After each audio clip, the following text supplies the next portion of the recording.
اعوذ باللہ السمیع العلیم من الشیطان الرجیم من ہمزہ ونفخہ ونفثہ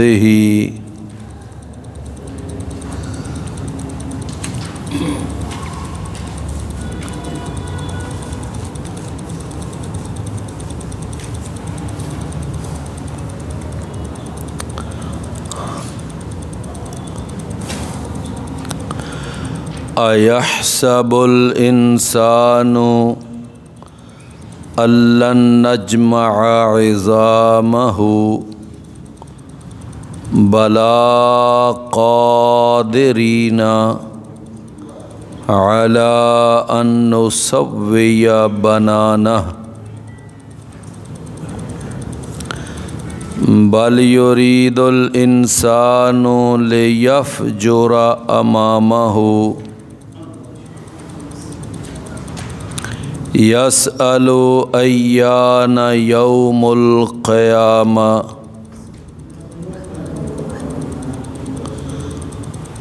فإذا برق البصر وخسف القمر وجمع الشمس والقمر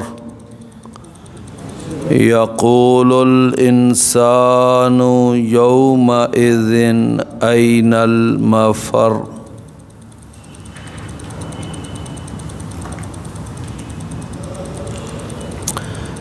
ایحسب الانسان کیا گمان کرتا ہے انسان ان لن نجمع عظامہ کہ ہرگز نہیں ہم اکٹھا کر سکیں گے اس کی ہڈیوں کو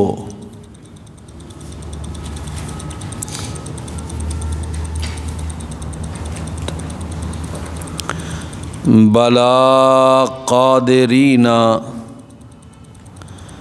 کیوں نہیں ہم قدرت رکھنے والے ہیں علی ان نسوی بنانہ کہ ہم درست کر دیں اس کے پوروں کو، اس کے ہر پور کو، ہر جوڑ کو۔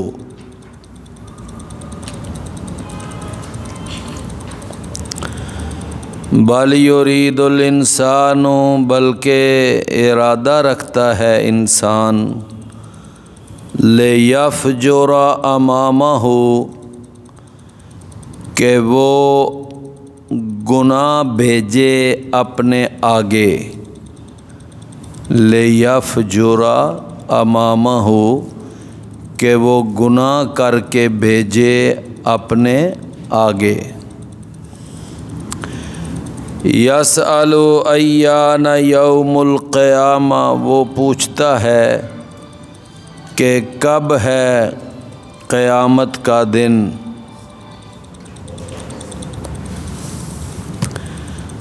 فَإِذَا بَرِقَ الْبَصَرُ تو جب پتھرا جائے گی آنکھ، وَخَسَفَ الْقَمَرُ اور بے نور ہو جائے گا چاند، وَجُمِعَ الشَّمْسُ وَالْقَمَرُ اور اکٹھا کر دیا جائے گا سورج کو اور چاند کو۔ یقول الانسان تو کہے گا انسان یومئذ اس دن این المفر کہ کہاں ہے بھاگنے کی جگہ۔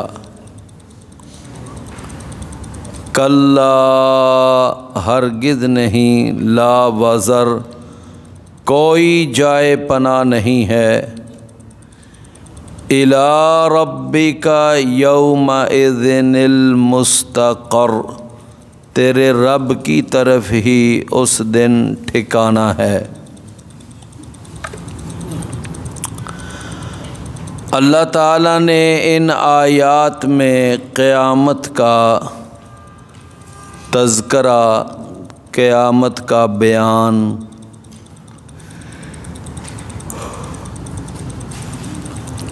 کیا ہے۔ فرمایا کہ یہ انسان کیا یہ سمجھتا ہے کہ ہم اس انسان کی جو ہڈیاں ہیں ہم ان کو جمع نہیں کر سکیں گے؟ کیا یہ سمجھتا ہے؟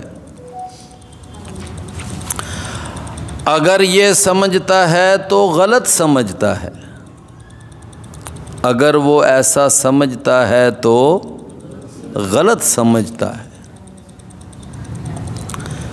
اس کو یعنی علم فصاحت، علم بلاغت کی اصطلاح میں کہتے ہیں استفہام انکاری، کہ جملہ سوالیہ ہوتا ہے لیکن اس میں ایک چیز کا انکار ہوتا ہے۔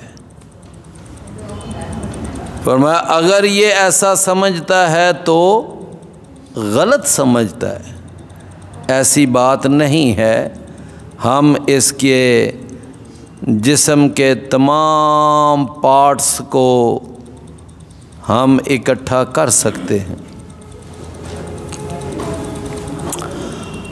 اللہ تعالیٰ نے قرآن مجید میں وہ 3 پارہ ہے نا قرآن پاک کا، تو وہاں پر یہ بات ارشاد فرمائی کہ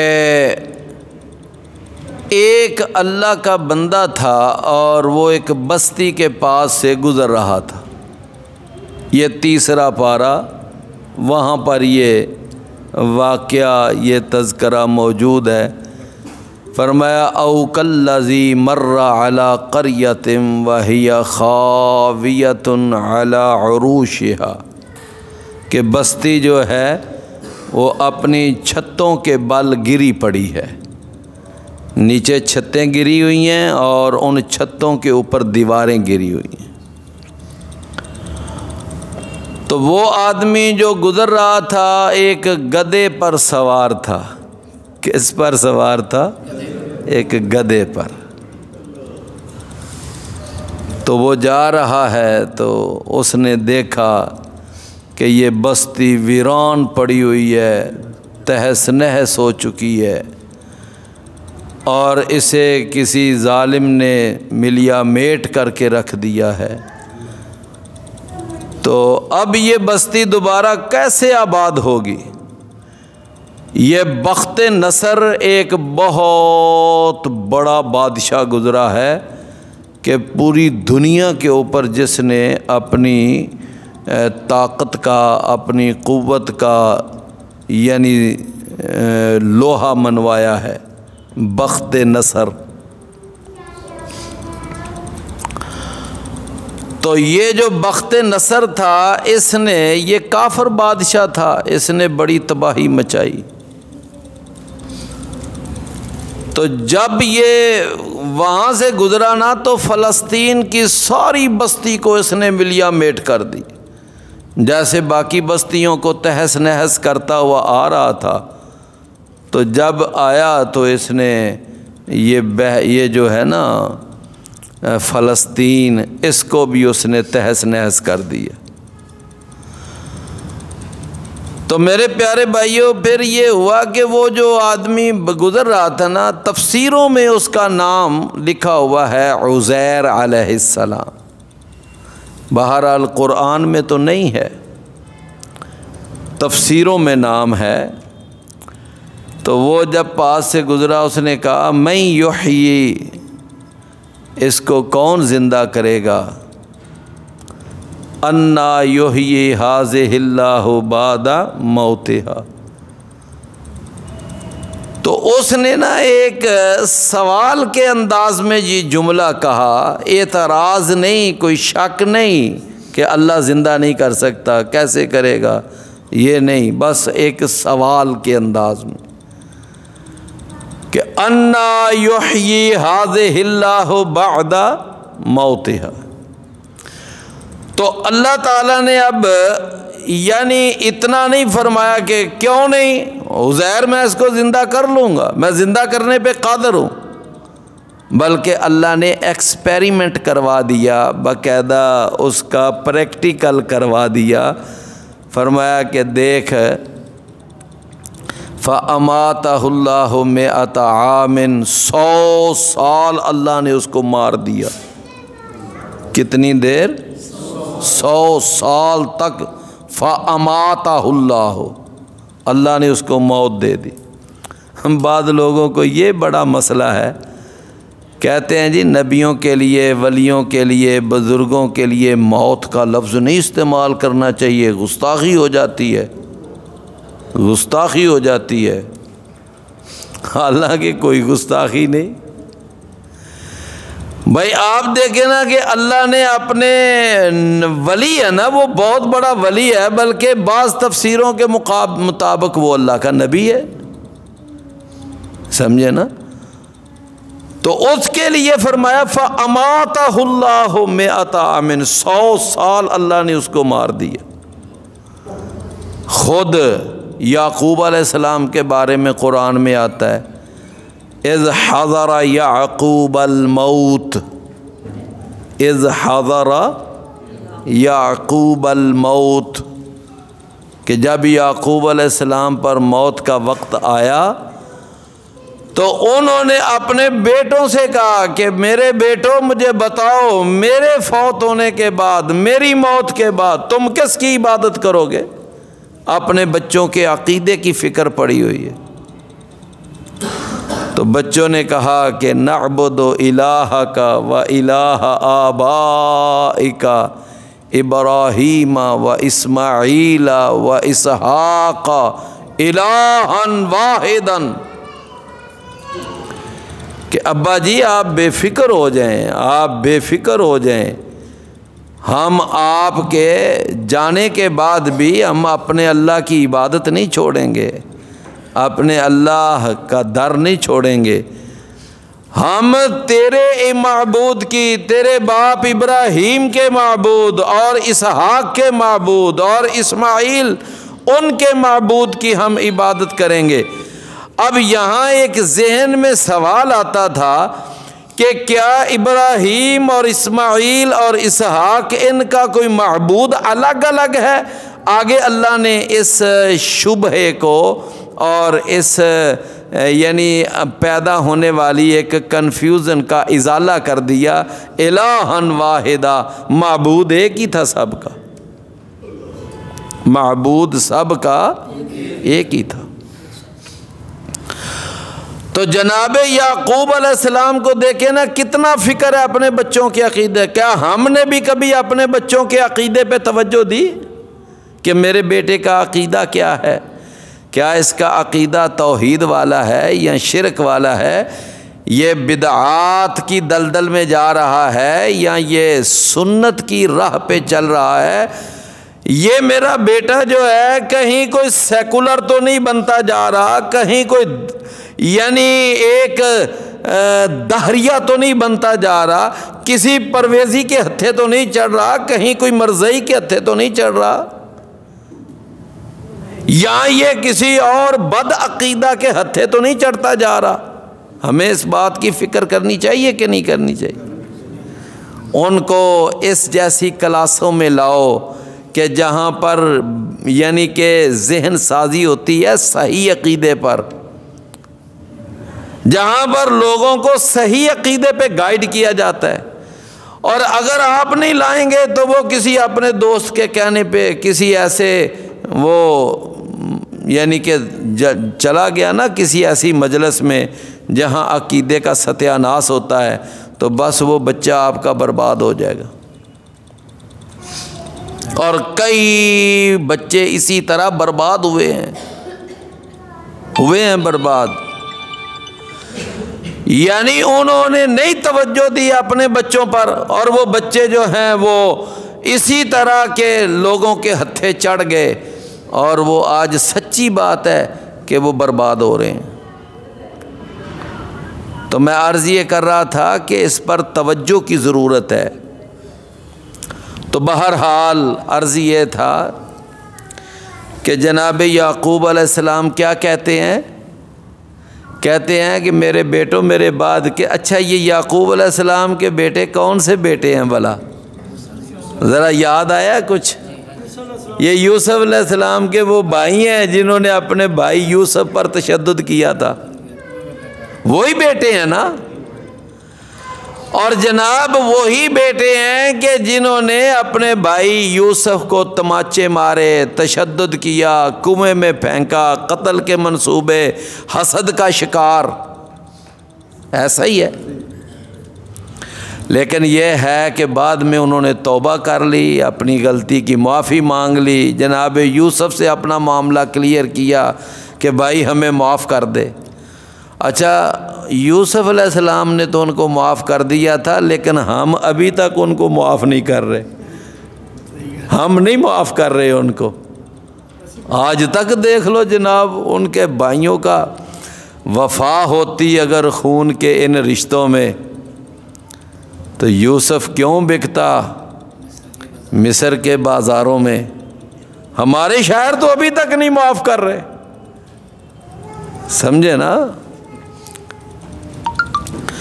تو میں عرض یہ کر رہا تھا کہ یہ بیٹے بعد میں ٹھیک ہے غلطی ہوئی، بعد میں معافی مانگ لی، معاملہ کلیئر ہو گیا، تو آپ دیکھیں کہ وہ جو بچے تھے چلو ان سے وہ عملی کوتاہی ہوئی، لیکن عقیدے کی کوتاہی تو نہیں تھی، عقیدہ تو ٹھیک تھا ان کا، عقیدہ تو کمال کا تھا نا۔ تو بچوں سے پوچھا باپ نے، اذ حضر یعقوب الموت، جب یعقوب علیہ السلام پر موت کا وقت آیا، بیٹو بتاؤ میرے بعد کس کی عبادت کرو گے؟ تو انہوں نے کہا ابا جی ہم آپ کے رب کی عبادت کریں گے، ابراہیم اور پھر اسماعیل اور پھر اسحاق، ان کے رب کی عبادت کریں۔ ابراہیم جناب یعقوب علیہ السلام کو تسلی ہو گئی۔ جناب ابراہیم علیہ السلام کے بارے میں قرآن میں اللہ نے بیان کیا، فرمایا کہ انہوں نے اللہ سے دعا مانگی تھی کہ اے میرے رب کہ تو مجھے بھی بچا اور میرے بچوں کو بھی بچا کہ ہم کہیں بتوں کی عبادت میں نہ لگ جائیں، ان نعبد الاصنام، کہ کہیں ہم ان بتوں کی عبادت میں میرے بچے کہیں ہم ایسے شرک کی دلدل میں نہ چلے جائیں۔ اللہ وجنبنی وبنی ان نعبد الاصنام۔ تو فکر ہونی چاہیے نا۔ نبی صلی اللہ علیہ وسلم نے فرمایا کہ جب تمہارا بچہ بات کرنے لگے تو سب سے صحابہ کا طریقہ تھا کہ سب سے پہلے کوشش کرتے کہ ہم اپنے بچے کی زبان سے لا الہ الا اللہ نکلوائیں۔ میں پھر وہی بات عرض کروں گا، ہم کہتے ہیں ہاں جی 1 2 3، پھر اے فار ایپل، ہم یہ نکلواتے ہیں، ہاں جی واٹر پئیں گے، سمجھے نا؟ یعنی ہم انگلش اس کے منہ سے نکلوا کہ ہمارا بچہ انگلش بولے، اور پھر رشتہ دار آئیں گے تو پھر اس نے کوئی 5-10 جو الفاظ انگلش کے، یہ تو جی یہ بھی بول لیتا ہے، ہاں جی، پھر اس کے سامنے باقاعدہ پریکٹس ہوتی ہے۔ تو کیا خیال ہے اگر بندہ اپنے بچے سے سب سے پہلے نکلوائے لا الہ الا اللہ، بیٹا بول اللہ اکبر، یہ بول، سمجھے نا؟ تو یہ ہے اصل میں عقیدے کی تربیت۔ جس طرح نماز کی تربیت ہے، جہاد کی تربیت ہے، حج کی تربیت ہوتی ہے، تو اسی طرح عقیدے کی بھی تربیت ہے۔ عقیدے کی تربیت پر بھی غور کرنا چاہیے۔ تو بہرحال میں عرض یہ کر رہا تھا کہ یہ موت کا لفظ جو ہے یہ کوئی معیوب لفظ نہیں ہے، کوئی برا لفظ نہیں ہے، یہ قرآن میں نبیوں کے لیے استعمال ہوا، رسولوں کے لیے استعمال ہوا، سمجھے نا، نبی کریم صلی اللہ علیہ وسلم کے لیے استعمال ہوا۔ آفا امت فہم الخالدون، اے نبی اگر آپ کے اوپر موت کا وقت آ جائے گا تو کیا یہ جو آپ کے دشمن ہیں انہوں نے سدا بیٹھ رہنا ہے؟ انہوں نے نہیں مرنا؟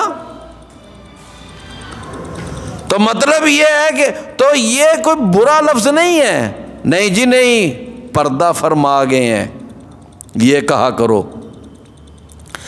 وصال فرما گئے ہیں، سمجھے نا؟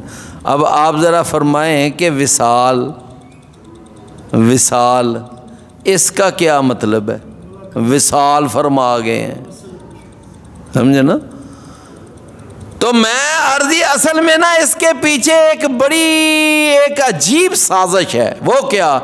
ہمارے بعض لوگوں کا عقیدہ ہے کہ جب یہ بزرگ فوت ہوتے ہیں تو ان کا اللہ کے ساتھ وصال ہو جاتا ہے، سمجھے نا؟ مرتے مرتے کوئی نہیں ہے یہ، سمجھے نا؟ اللہ سے ان کا وصال ہو جاتا ہے، سمجھے نا؟ اللہ کے ساتھ جا کر مل جاتے ہیں، یہ کتنی غلط۔ اچھا، اور پھر اس کے علاوہ پردہ فرما گئے ہیں۔ بھئی پردہ یہ کیا ہوا؟ پردہ فرما گئے ہیں۔ تو بہرحال مقصد یہ ہے کہ موت کا لفظ اللہ نے فرمایا کہ وہ جو آدمی ایک بستی کے پاس سے گزر رہا تھا نا، تو اس نے کہا یہ بستی کو اللہ کیسے زندہ کرے گا؟ تو اللہ نے فَأَمَاتَهُ اللَّهُ مِئَةَ 100 سال اللہ نے اس کو مار دیا، موت دے دی۔ ثُمَّ بَعَثَهُ، اللہ نے اس کو اٹھایا، زندہ کیا۔ پوچھا کم لبستا، کتنی دیر ٹھہرا؟ تو وہ کہنے لگے کہ لبست یومن او بعض یوم، میں ایک دن ٹھہرا ہوں یا دن کا بھی کچھ حصہ ٹھہرا ہوں۔ اللہ نے فرمایا کہ بل لبست 100 عام، تو 100 سال یہاں موت کی حالت میں پڑا رہا، اور اب ذرا دیکھ کہ فانظر الی حمارک، اب اپنا گدھا دیکھ، وہ جس گدھے پہ تو آیا تھا، گدھا مر گیا، پھر اس کی ہڈیاں بکھر گئیں، گوشت کھایا گیا، اس کی انتڑیاں، اس کا گوشت، اس کی کھال، ہر شے ختم۔ ہم نے ان کی اس گدھے کی ہڈیوں کو بچا کر رکھا ہوا ہے، وہ دیکھ ہڈیاں، یہ تیرے گدھے کی ہڈیاں پڑی ہوئی۔ اچھا بھائیو، گدھا جو ہے نا آخر جنگل ہے، بیابان ہے، کہ اس کے مرنے کا ایک یہ ہے کہ وہاں کوئی گھاس کھا لیتا ہے، کوئی پانی پی لیتا ہے، کوئی درخت کھا لیتا ہے، زندہ رہنے کا پھر بھی کچھ نہ کچھ عرصہ رہ سکتا ہے زندہ، لیکن جو کھانا ہے، کھانا تو فٹافٹ ہی خراب ہو جاتا ہے، بڑا بھی 12-14 گھنٹے نکال لے گا، بالآخر سمیل دے دے گا، بدبو آ جائے گی، اس کے اوپر کیڑیاں چڑھ جائیں گی، اس میں کیڑے پڑ جائیں گے، وہ خراب ہو جائے گا۔ لیکن اللہ نے فرمایا کہ دیکھ، ہم نے وہ جو گدھا تھا وہ مر گیا، اس کی ہڈیاں بکھری پڑی ہیں، لیکن تیرا کھانا ہے وہ اسی طرح تازہ۔ یہ دیکھ، یہ ہے اللہ کی قدرت کہ کھانا تو اس کو جب کھولے گا نا، اس کا وہ جو پونا وغیرہ جو بھی اس کو کھولے گا تو تجھے تر و تازہ نظر۔ اب کیا ہے؟ فرمایا کہ فانظر الی العظام کیف ننشزها ثم نکسوها لحما، کہ اب ذرا دیکھ کہ یہ جو پیچھے بھائی بیٹھے ہیں نا، ذرا آگے تشریف لے آئیں، آگے جگہ ہے، اللہ آپ کو جزائے خیر دے، ذرا اٹھ کر آگے تشریف لے آئیں بھئی، یہ آگے جو جگہ خالی ہے۔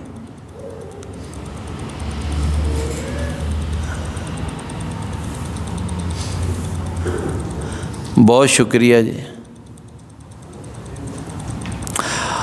اچھا جی، تو میں عرض کو پھر کیا ہوا دیکھیں کہ فانظر الی العظام کیف ننشزها ثم نکسوها لحما، کہ دیکھ اب ان ہڈیوں کو ہم کیسے جوڑتے ہیں اور پھر ہم ان کے اوپر کیسے گوشت چڑھاتے ہیں۔ اب جناب عزیر جو 100 سال کے بعد زندہ ہوئے ہیں، اب وہ یہ سارا منظر اپنی آنکھوں سے دیکھ رہے ہیں کہ وہ جناب ہڈی ہے ادھر سے ایسے آ رہی ہے، وہ ادھر سے آ رہی ہے، ادھر سے آ رہی ہے، باقاعدہ جڑتی جا رہی ہے۔ آپ نے دیکھا نا مختلف پارٹس پڑے ہوتے ہیں واشنگ مشین کے، پھر ایک بندہ ان کو جوڑتا جاتا ہے، تھوڑی دیر کے بعد وہ واشنگ مشین بن جاتی ہے۔ ہوتے تو اسپیئر پارٹس ہیں نا۔ آپ کسی بھی چیز کو کھول، آپ یہ ہے کہ یہ پسٹل ہے یا کلاشن ہے، اس کو کھول کے رکھ دیں اور پھر آپ اس کو جوڑنے لگ جائیں تو سارے پیس جڑتے جائیں گے، بالآخر وہ ایک کلاشن تیار ہو جائے گی۔ اسی طرح جناب عزیر ان کا جو گدھا ہے وہ جڑتا جا رہا ہے، پوری ہڈی جہاں گدھے یعنی گھٹنے کی ہڈی، گھٹنے کی جگہ اگلی ٹانگوں کی ہڈی، پھر پسلیاں، پھر کمر، پھر گردن، ہر شے جڑتی جا رہی، یہاں تک کہ وہ جو ہے نا ایک پورا ڈھانچہ تیار ہو۔ یہ آپ نے دیکھا ہوگا لیبارٹریوں کے اندر ڈھانچے پڑے ہوتے ہیں، انسانی ڈھانچہ پورا ایسے پڑا ہوتا ہے، اور اسی طرح گدھے کا ڈھانچہ مکمل تیار ہو گیا پورا۔ تو اس کے بعد اللہ نے فرمایا کہ ثم نکسوہا لحما، اب ہم اس پر گوشت چڑھاتے ہیں۔ گوشت بھی چڑھ گیا، اس پر کھال بھی لگ گئی، اس پر بال بھی ہو گئے، مکمل گدھا آنن فانن لمحوں میں تیار۔ جب تیار ہو گیا تو اللہ نے فرمایا اب اپنا کھانا دیکھ۔ کھانا دیکھا بالکل تر و تازہ۔ تو فرمایا کہ یہ بتا کہ تو نے آج سے 100 سال پہلے کہا تھا کہ اللہ اس بستی کو زندہ کیسے کرے گا، اب ذرا بستی کو دیکھ۔ بستی دیکھی تو وہ بالکل آباد، مکان بن چکے ہیں، ساری بلڈنگیں تیار ہو چکی ہیں، رونق آ چکی ہے، وہاں پورا ایک زندگی کا سسٹم چل رہا ہے۔ تو مل گیا نا اس سوال کا جواب، انا یحیی ھذہ اللہ بعد موتہا۔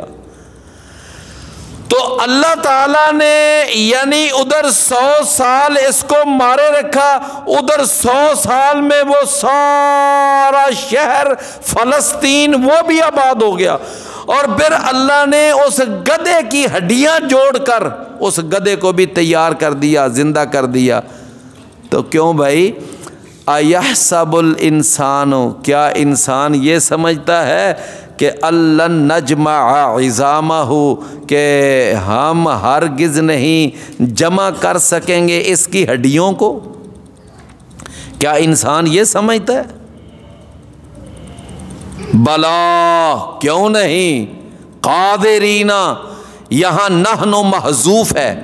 محذوف کا معنی کیا ہوتا ہے بلا؟ محذوف یہ عربی کا لفظ ہے، انگلش میں اس کو کہتے ہیں انڈرسٹوڈ، یعنی محذوف ہے، یہاں نظر نہیں آ رہا لیکن اس کا معنی کیا جائے گا۔ اس کو کیا بولتے ہیں؟ انڈرسٹوڈ۔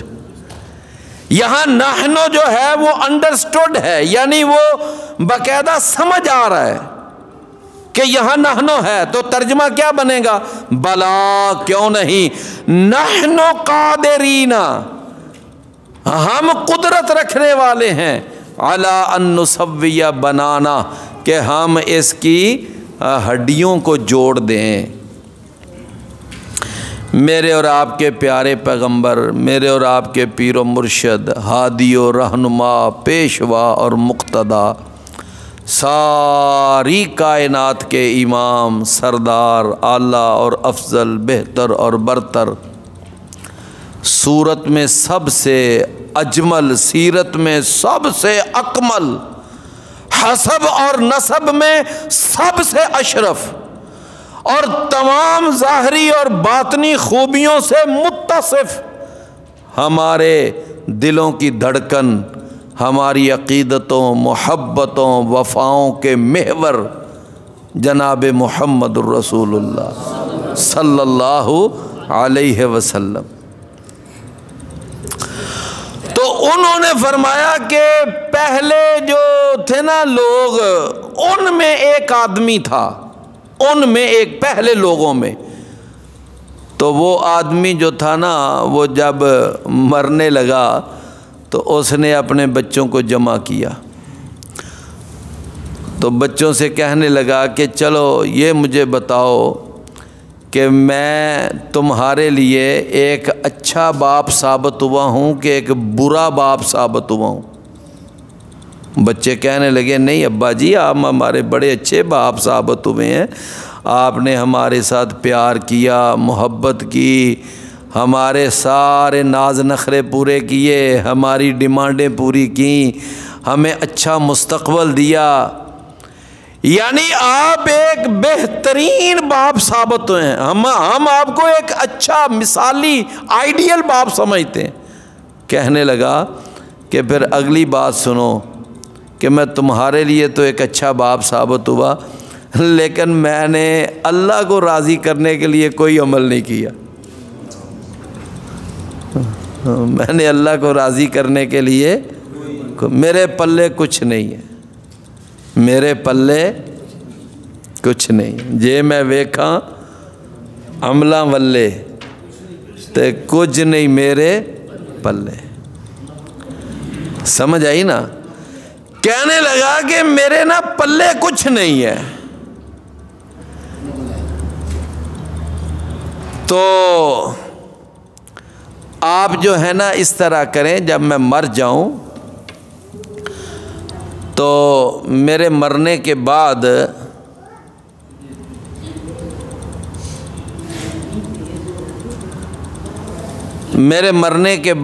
جو میری لاش ہوگی نا، میری ڈیڈ باڈی، تم نے اس کو جلا دینا ہے، اور جلانے کے بعد جب ساری میری باڈی کوئلہ بن جائے، اچھی طرح جل جائے کوئلہ، تو تم نے پھر اس کو پیس دینا ہے۔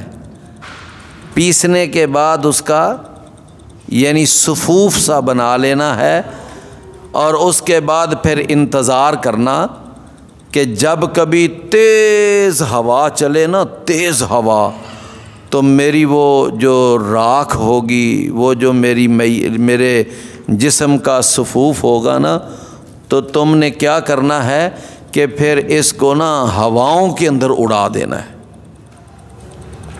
سمجھے نا، ہواؤں کے اندر۔ انہوں نے کہا ابا جی یہ کیا آپ ہمیں نصیحت کر رہے ہیں؟ نہیں بس میں نے آپ کو کہہ دیا۔ اچھا وجہ تو ابا جی بتائیں کیا بات ہے؟ میت کو دفن کیا جاتا ہے، اس کو غسل دیا جاتا ہے، اس کو ہم تو دفن کرتے ہیں۔ نہیں میں آپ کو کہہ رہا ہوں نا کہ آپ میری لاش کو جلا دینا، ہواؤں میں اڑا دینا، بکھیر دینا۔ اچھا تو وجہ بھی تو بتا دیں۔ کہنے لگے وجہ یہ ہے کہ میں نے نا عمل کوئی نہیں کیا، اب اللہ کے پاس جاؤں گا تو میرے پلے ہونا کچھ نہیں، شرمندگی ہے، ندامت ہے، تو میں اللہ کو کیا منہ دکھاؤں گا، میں اللہ کو کیا منہ دکھاؤں گا۔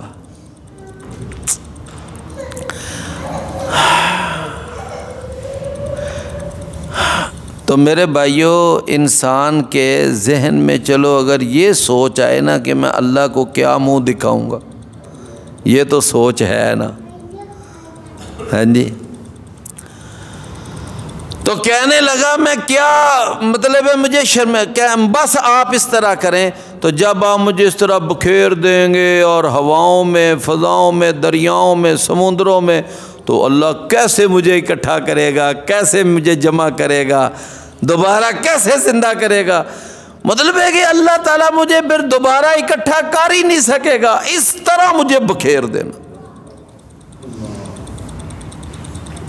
بچوں نے اپنے باپ کی وصیت پر عمل کیا۔ جب باپ فوت ہو گیا، ہو سکتا ہے اس نے کہیں اپنی زندگی کے آخری لمحات میں ہی یہ وصیت کی ہو، تو انہوں نے اسی پر عمل کیا، جلا دیا، راکھ بنا دی، کوئلہ بن گیا، صفوف بنایا، ہواؤں میں اڑا دیا، تو اللہ تعالیٰ نے اس کو اکٹھا کر لیا، اکٹھا کر کے سامنے کھڑا کر لیا۔ ہاں یہ کیوں کیا تھا، ایسا کیوں کیا تھا؟ چلو وہ تو اب سوال ہی نہیں نا کہ تو نے زندگی میں کیا کیا کیا نہیں کیا، سوال اب یہ کر دیا اللہ نے کہ یہ جو تو نے اپنے آپ کو جلانے کا، راکھ بنانے کا، فضاؤں میں بکھیرنے کا حکم دیا، یہ کیوں دیا تھا؟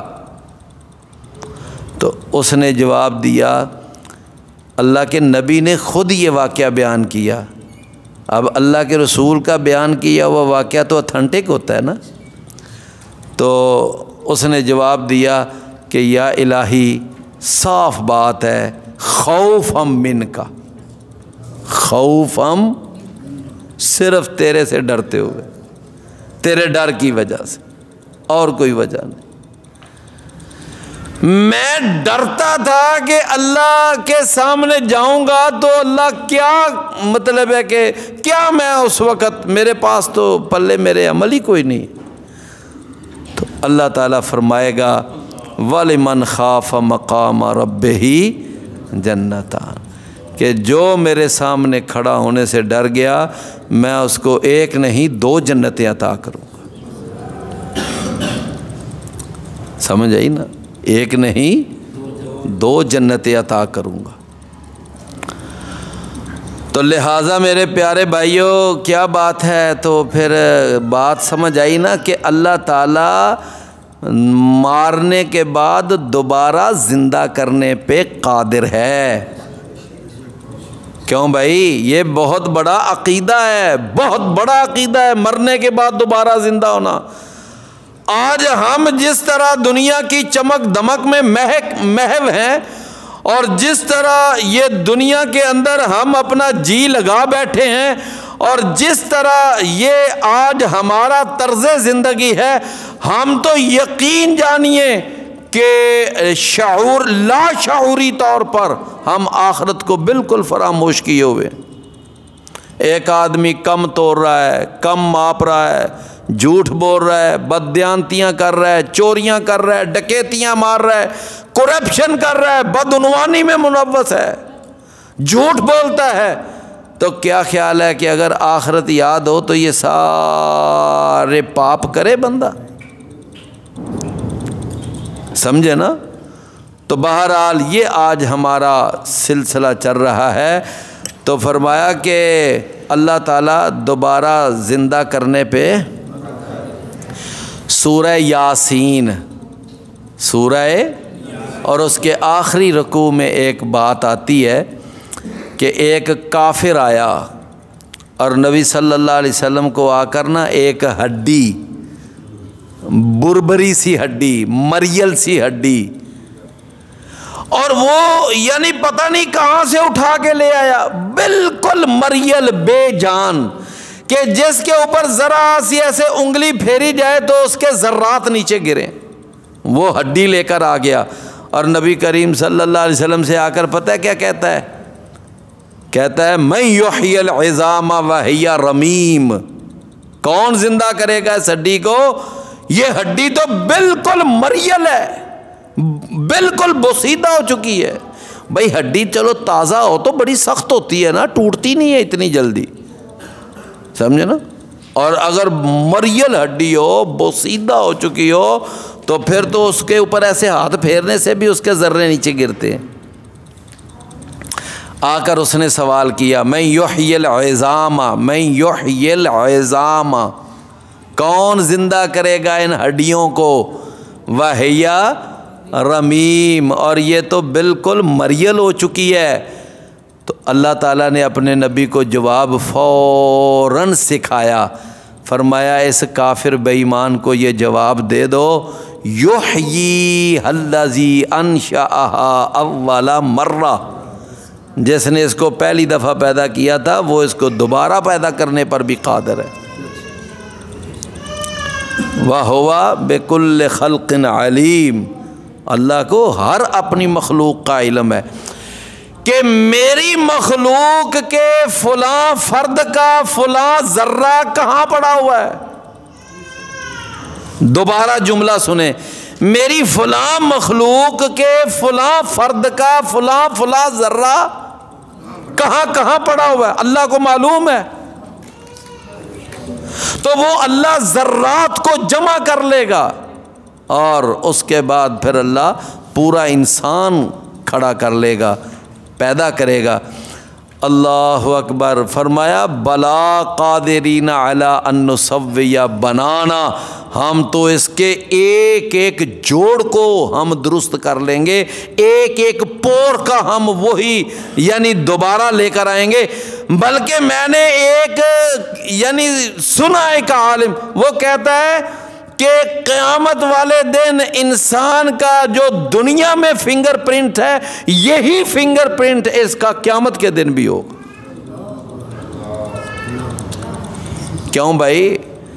جا کر آج کل انسان کی شناخت کی جو آخری اتھارٹی آخری چیز ہے وہ کیا ہے؟ یہ فنگر پرنٹس. چہرے جیسے چہرے ہوتے ہیں، سمجھے نا، مل جاتی ہے نا، چہروں سے نہیں پوری طرح شناخت ہوتی. تو آپ نے دیکھا کہ یہ جو آج کل سلسلہ نکلنا بایو میٹرک ٹیکنالوجی، یہی ہے نا کہ اپنی انگلیوں کے فنگر پرنٹس دو جی، وہاں سے پتہ. اچھا فنگر پرنٹس پوری دنیا میں اگر اربوں انسان بھی ہے نا تو کسی انسان کے دوسرے انسان کے فنگر پرنٹس نہیں ملیں گے. اربوں انسان. اس کا مطلب یہ ہوا کہ اگر اربوں انسان ہے تو اللہ نے اربوں انسانوں کے فنگر پرنٹس الگ الگ بنائے ہیں. کیا خیال ہے؟ پرانا وقت ہوتا تھا تو ایسے ایک انگوٹھا لگاتے تھے، سمجھے نا، انگوٹھے کا بھی ملنا بڑا مشکل ہوتا تھا، نہیں ملتا تھا. اب جناب مشینیں نکل آئیں، اپنی 10 انگلیوں کے فنگر پرنٹس دو جی، عمرے پہ جانا ہو، حج پہ جانا ہو، ایسا ہی ہوتا ہے نا، تو بایو میٹرک اس کی شناخت ہوتی ہے. تو دیکھو قرآن کیا کہہ رہا ہے؟ قرآن کہہ رہا ہے بلا قادرین علی ان نسوی بنانا، ہم تو اس کے پوروں کو بھی ہم دوبارہ درست کر دیں گے، اس کے جوڑ بالکل وہی لے آئیں گے. فَاضْرِبُوا فَوْقَ الْأَعْنَاقِ وَاضْرِبُوا مِنْهُمْ كُلَّ بَنَانٍ، کہ اے مجاہدین اسلام جب تم ان کافروں سے لڑو تو ان کے جوڑوں پہ تلواریں مارو، ان کے جوڑ کاٹو، جوڑ، سمجھے نا، کیونکہ لڑائیوں میں جوڑ کا بڑا عمل دخل ہوتا ہے، سمجھے نا. اگر جوڑ ہی کام نہ کرے تو بندہ تلوار پکڑ سکتا ہے، سمجھے نا. بعض لوگوں کا وہ گینٹھیے کا مسئلہ ہوتا ہے نا تو ان کی وہ جوڑ نہیں کام کرتے، تو ان کے لیے گلاس پکڑنا مشکل، ان کے لیے چمچ پکڑنا مشکل، ان کے لیے لقمہ لینا مشکل ہو جاتا ہے، جوڑ کام نہیں کرتا. لیکن اللہ نے کیا فرمایا کہ جب تم ان کے جوڑوں پہ مارو گے نا، فَاضْرِبُوا مِنْهُمْ كُلَّ بَنَانٍ فَاضْرِبُوا فَوْقَ الْأَعْنَاقِ وَاضْرِبُوا مِنْهُمْ كُلَّ بَنَانٍ. فرمایا بلا قادرینا، کیوں نہیں، ہم قدرت رکھنے والے ہیں، علی ان نسوی بنانا، کہ ہم اس کے جوڑ کو ہم درست کر دیں. بل یرید الانسان لیفجر امامہ. بھائیو آج مجھے تھوڑا سا یہ تھا کہ پتہ نہیں آج تعداد تھوڑی آئے، اور شروع میں تو میں واقعی پریشان ہوا تھا کہ بہت تھوڑے سے لوگ مجھے نظر آئے. تو میں آپ سے ایک یہ التماس کروں گا کہ آپ نہ ذرا کوشش کیا کریں کہ سبق کے شروع میں تشریف لایا کریں. ہاں جی، جب نماز ہو جائے اکثر بھائی کوشش کریں کہ نماز ادھر پڑھا کریں، نماز پڑھتے ہی ہم اپنا سبق شروع کر لیں تاکہ بر وقت ختم کر کے ہمارا، چونکہ آپ کو پتہ ہے کہ کھانا بھی پہلے ہوتا ہے، ٹھیک ہے نا، تو وہ بھی پھر کھانا بندہ تسلی سے کھا لیتا ہے، اذان وغیرہ۔ تو میں نے ادھر سے اٹھ کر نا فوراً جا کر تکبیر مسجد میں ایک حدیث بیان کرنی ہوتی ہے عشاء کی نماز کے فوراً بعد، تو مجھے بھی ذرا جلدی ہوتی ہے۔ تو آپ بھائی ذرا کوشش کیا کریں، وعدہ کرتے ہیں نا انشاءاللہ کہ نماز ادھر پڑھا کریں، ٹھیک ہے؟ تو نماز کے بعد ہم آج میں نے جب سبق شروع کیا تو مجھے کوئی 10-12 بندے ادھر نظر آئے، کوئی 3-4 ادھر نظر آئے، اکثر پھٹیاں خالی۔ اب تو ماشاءاللہ کافی رونق ہو گئی ہے، چلو، لیکن اتنی رونق کم از کم شروع میں ہونی چاہیے، ٹھیک ہے؟ تو آپ جو ہے نا اس پر ذرا میں توجہ دلانا چاہتا تھا۔ تو باقی ہم انشاءاللہ اگلا جو سبق ہے، میں نے آج بھی 2 آیتیں ہی ہم پڑھ سکے ہیں، لیکن یہ ہے کہ اس میں عقیدے پر گفتگو زیادہ ہوئی ہے، ٹھیک ہے؟ تو باقی سبق انشاءاللہ ہم آگے پڑھیں گے۔ اللہ تعالیٰ عمل کی توفیق ہمیں عطا فرمائے۔ وآخر دعوانا ان الحمد للہ۔